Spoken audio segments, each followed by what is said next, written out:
pop back over to the Hustler for what ended up being the biggest game of my life. Inside, we hand over $14,000 in cash and get a few chips in return. That's going to be 2 bullets for tonight's game, although I hope I'm only in for 1. What is up, you guys? Welcome back to another video here at Hustler Casino Live. I'm playing the Max Payne Monday again. It's my second time playing. It's a 10-20-20. Probably going to be some 40s and 80s on. I'm in for 7,000. That's my biggest buy-in, so if you appreciate that, drop a like, subscribe, all that jazz, and let's get into the hands. 10K and I'm buying a Rolex. I'm not joking. Let's freaking go! This guy, Wolfgang, ready to make a splash, and he's been making a splash on the YouTube poker vlogger scene.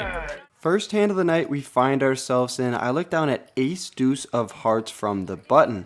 Rubies opens it up with pocket sevens, my favorite hand, to 150 bucks, and Ruske puts in the call with 9-6 suited, cause why not? I look down at ace deuce of hearts and I could be going for a raise, but I'm on the button. I'll be in position the rest of the hand, so I decide to put in the 150, and that brings in a few other players as well. So it looks like we're going 6 ways to a flop, and we have the nut heart flush draw. The flop comes queen jack 9 with 2 hearts, so obviously we have that flush draw available to us.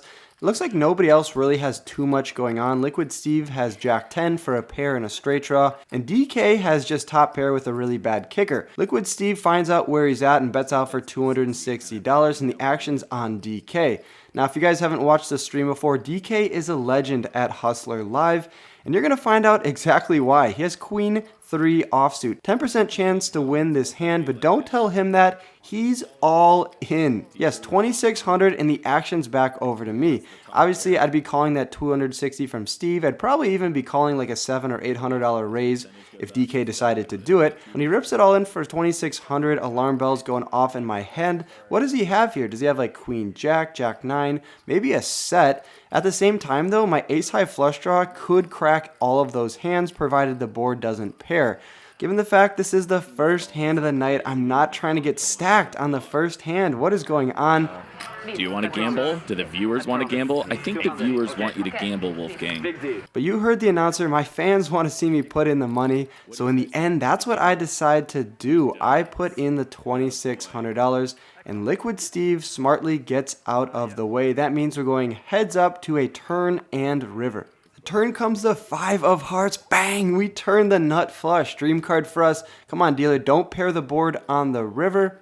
Let's see it, Wolfgang. All right. Now you have a chance to slow roll. And he doesn't. It's the deuce of clubs. So just like that, we have a check mark, a lock on the hand. We're going to take down that $6,400 pot. But it's Max Payne Monday. We got to put a little slow roll on the opponent. But DK's not letting me do it. He wants to slow roll me because he has top pair. DK's not giving him a chance. See, this is unfair, DK. I love you, buddy. But you have a hand like this, you got to flip it over. 3 10. 3 queen? 3 what? Queen. 3 10. Nut daddy. Nuts. D's nuts. The nut daddy. Bang! Let's go! Just like that, we're going to take down the first pot of the night, profiting $36.40 in that hand alone. Real quickly, if you guys are enjoying this video so far, be sure to hit the like button and make sure you're subscribed if you're new. The pots are getting larger, the videos are getting better, so drop a subscribe and let me know that you appreciate me playing in these big games.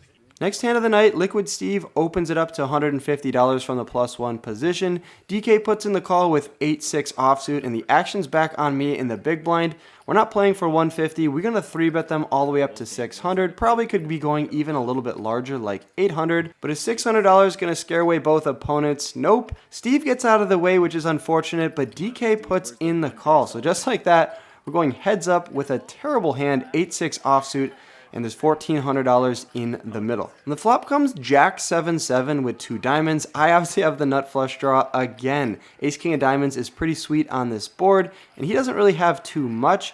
What would you guys do in this spot? I decided to bet out for $400 into the $1,400 pot. The reasoning is I'm still going to have all the pocket jacks. I'm going to have the ace jack, king jack, and he's more likely to just have a 7, which is way harder to do. When I bet out that $400, he puts in the call, and the turn gives me the flush right away. It comes the deuce of diamonds. Bang! We turn the flush. Wolfgang now, the nut flush. Back-to-back bangs in hands. This is a great way to start off my second ever Hustler live stream, and the action's now on me.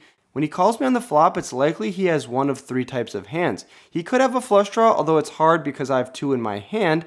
He could also have a 7, which would be great news, or he could have a weird jack. Either way, I feel like all three of those hands are going to bet on this turn if I check to him. So that's what I decided to do. I get a little bit tricky and check it over to DK. He's not a player that slows down too often, so when he does in fact decide to check back on this turn, that's kind of a bummer, but hopefully I can make up for the missed value on the river. When the river comes a great 8 of hearts, that's a great card for us because it doesn't put a jack out there. Jack would be terrible because any 7 or jack would have a boat, thereby cracking my flush. But this 8 of hearts does not change anything for me unless he has like pocket 8s, which would be pretty random. Obviously, I got to go for value now. No sense in checking it over to him once again. There's 2,200 in the middle. Let's see how large I decide to go. Don't get too greedy, Wolfgang. Yeah, the flush got there. This looks very greedy. This looks like over pot.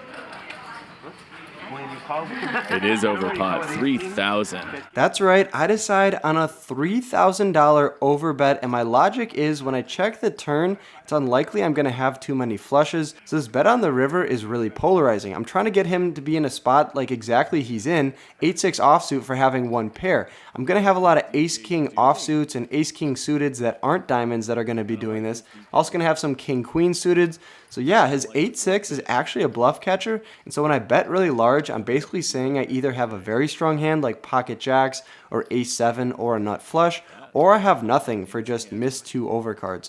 So yeah, I put him in a tough spot, and ultimately, let's see what he does. He's cutting out the chips, which is definitely what we want to see, and ultimately he decides to say call, and I finally get my chance to slow roll DK, because you remember in that last hand, he didn't really give me a chance to do so. I tell him he's good, he smiles, and eventually the gig is up. I have to show him the hand if I want to win this $8,000 pot, which I do. I turn over my hand, and he mucks his with a smile. We're taking down $4,200 in profit.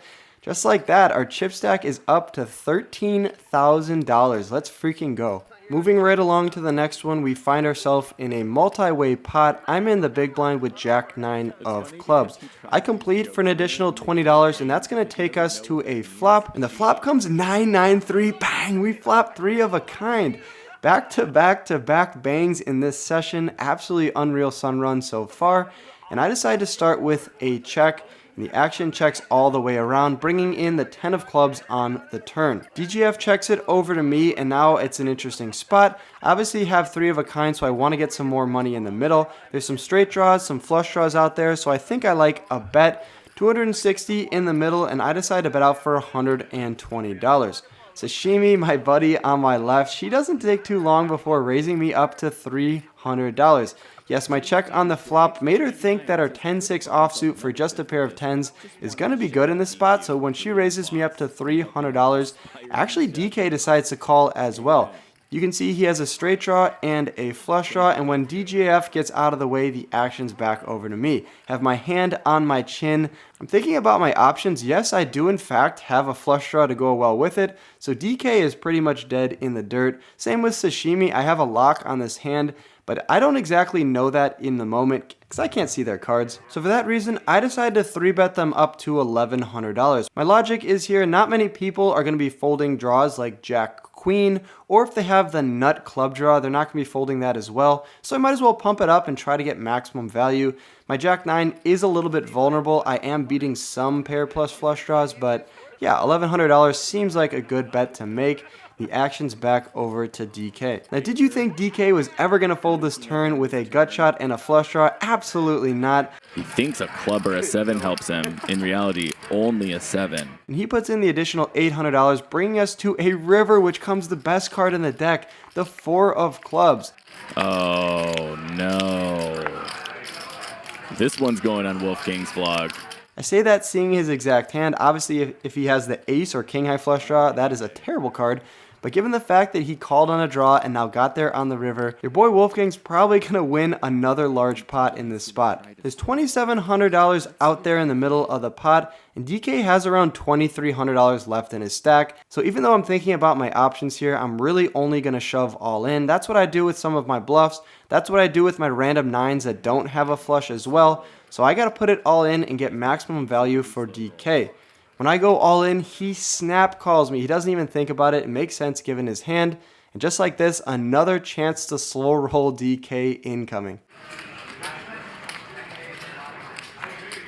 Oh, wow. Oh, and that's how you do it. You just show it right away. So were you ever losing? That's good, thank you. Bye-bye, DK. He's still the man, though. Absolutely disgusting hand. He mucks his cards, and we're taking down yet another $7,000 pot, $3,800 worth of profit. Look at that chip stack. I'm up $11,000 early on in the session after just 3 hands. No, you can do it. Go do it. I dare you. Go get one of those bang stickers and put it on DK. Mm-hmm. All right. DK. He's nervously moving across the table. Sorry, man. It's happened too many times. It's happened too many times. I love you. Yeah. So what happens if I get you? Put it on his forehead. Oh, okay. He's being a good sport.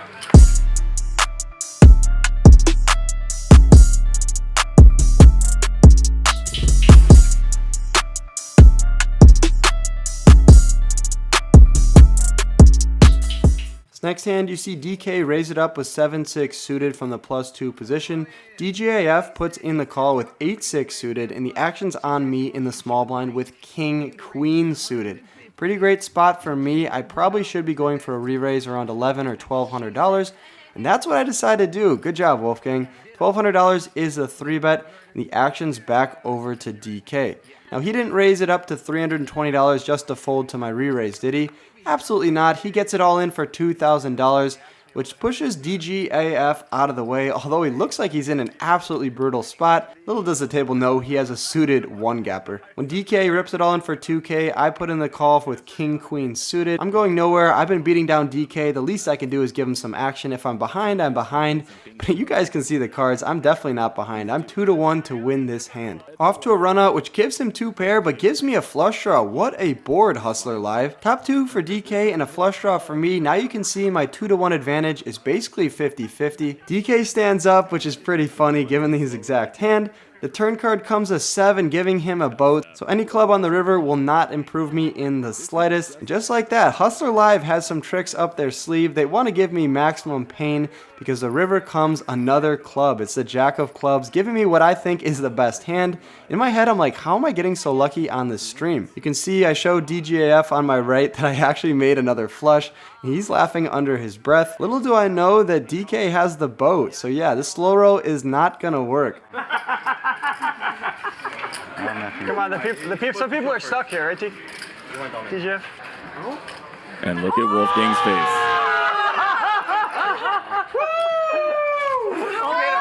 Takes the bang off.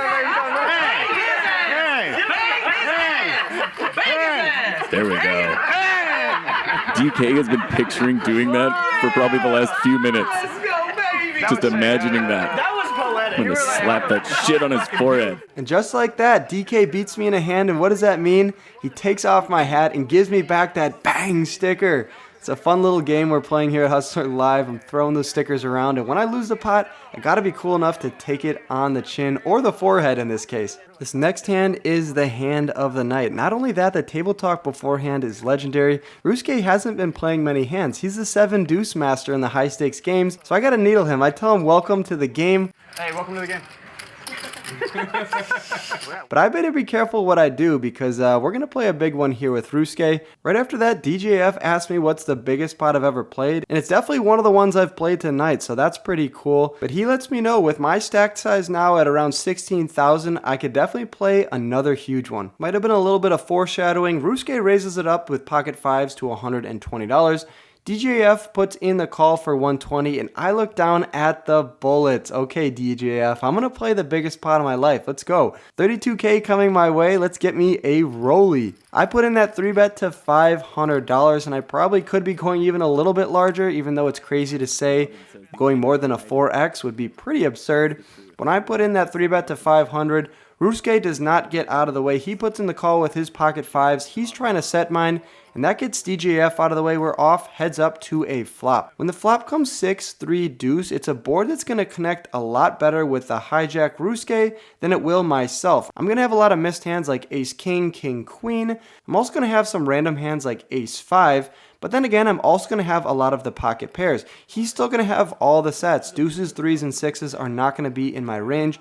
But still, when Ruske checks it over to me, I don't think I want to check behind on this board. I still want to get value from a lot of the hands. And as you can see, he has pocket 5s, and I'm a 70-30 favorite. So let's put some more money in the middle. I decided to go for a standard 1/3 pot size bet of $400 and the actions back over to Ruske. Now why did I just give you this monologue, long explanation about how he's going to have more sets than me, yada yada, if Ruske didn't have a plan up his sleeve? Just like that, my $400 bet gets raised up to $1,400.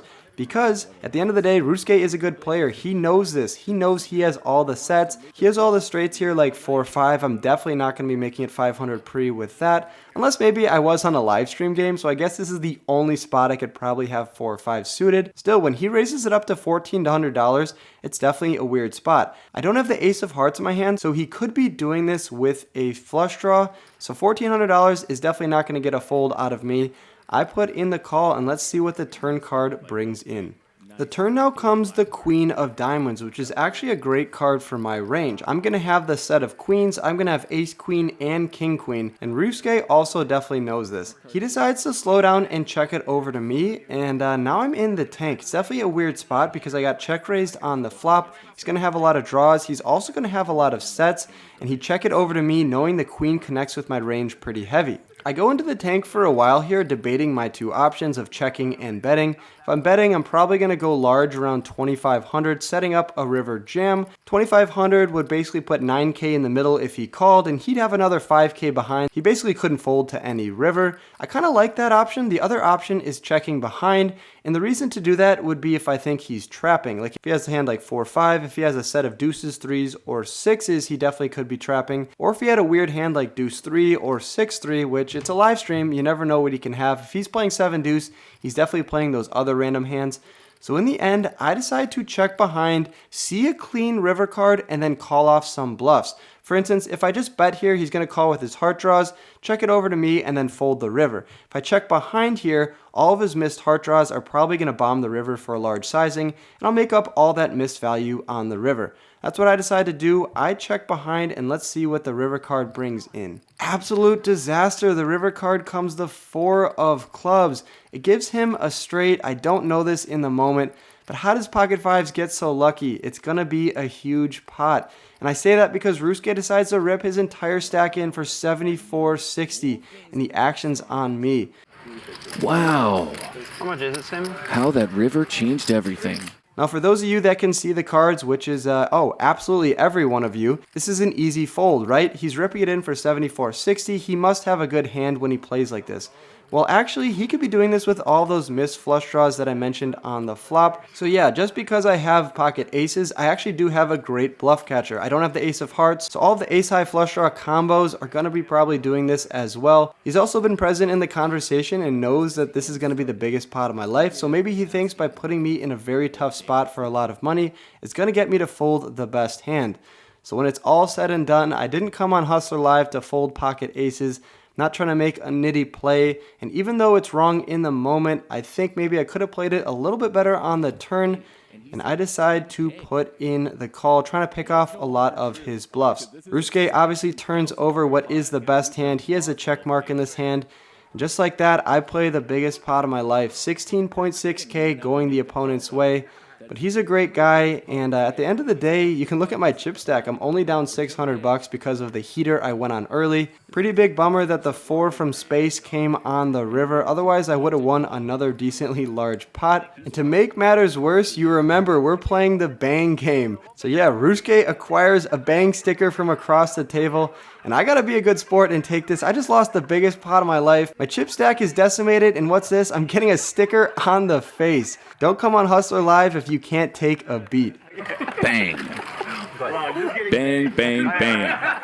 Ruski got me. He got me good, but it couldn't go to a better person, so nice hand, Ruske. Thank you. Yeah. We got two insane hands that happened off stream, but luckily I was recording them. They honestly might be more exciting than every other hand on the vlog except for that 16K pot I just played. Alright, the stream just ended. We played the biggest pot of our life. That was pretty fun, even though we lost. But now we're going to play off the stream a little bit, so let's see if we can get some of the money back.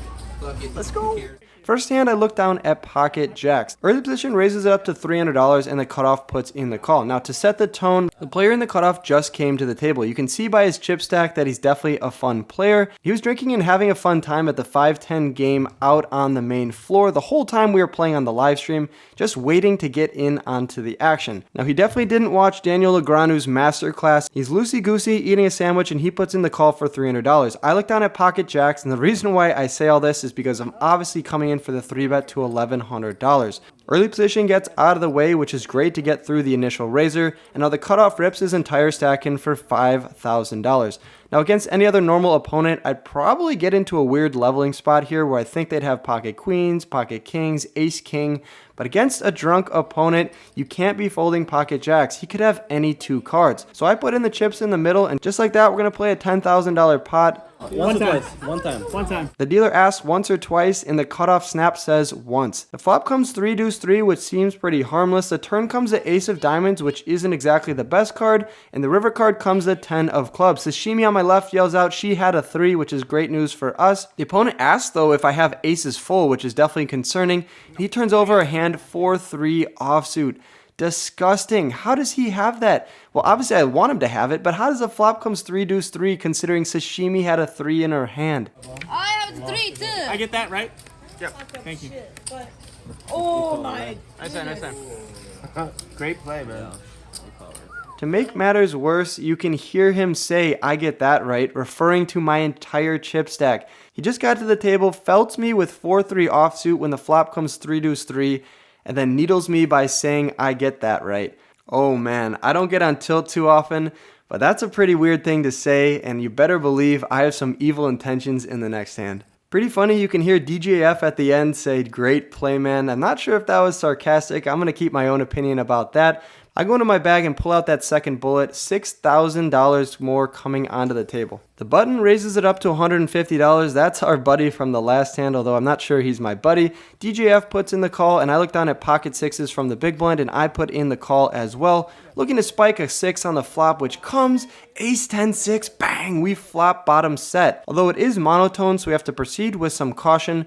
DJF and myself check it over to the button, who bets out for $250.